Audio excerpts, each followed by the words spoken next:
এপ্রিলের 1 তারিখে আমি বাড়ি যাওয়ার কথা ছিল, টিকিটও কাটছি। তো 2019 সালে আমি আসছিলাম দুবাইতে। ওই টাইম বয়স খুব কমই ছিল। তো এর মধ্যে অনেকবার দেশে যাইতাম চাইছি, কিন্তু পারি নাই বিভিন্ন রকম সমস্যার কারণে। তো এখন যখন টিকিট কাটি ফেলাইছি, এখন তো যাওয়াই লাগবো।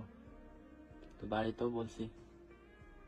তো কিছু কথা অনেক খারাপ লাগছে। আজকে 5 বছর 5.5 বছর প্রবাসে। তো হঠাৎ আব্বার সাথে কথা হয়েছিল। তো আব্বা বলছে যে আমি কিছুই করি নাই, ফ্যামিলির জন্য আমি যে টাকা দিছি এই টাকা দিয়ে চলে না। এর মধ্যে বোনরে বিয়ে দিছে, আমি বাইরে আনছি। তো এরপর আমি কিছু করি নাই, ঘর বাড়ি সব ঠিক করছে, এরপরেও আমি বলে যে কিছু করি নাই।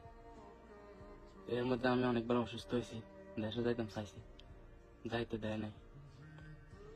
যাক, এটা আমার কপাল। এই টিকিট আমি যাবো না দেশ।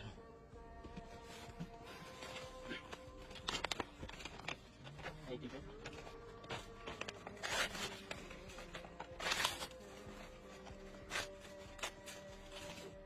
এই পাসপোর্ট